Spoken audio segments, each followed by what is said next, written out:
ಮಾಡಲಿದ್ದಾರೆ.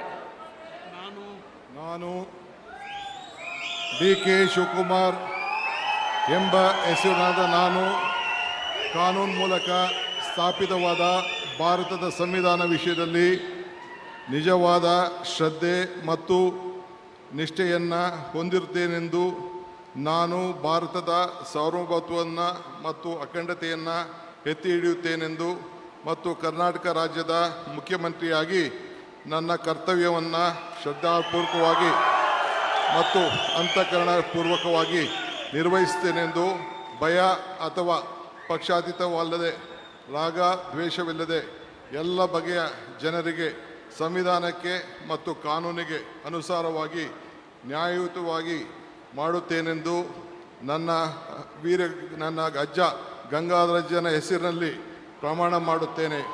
ಶ್ರದ್ಧಾಪೂರ್ವಕವಾಗಿ ಪ್ರತಿಜ್ಞೆಯನ್ನು ಮಾಡುತ್ತೇನೆ. ಮಾನ್ಯ ಮುಖ್ಯಮಂತ್ರಿಗಳು ಈಗ ಪ್ರಮಾಣ ವಚನಕ್ಕೆ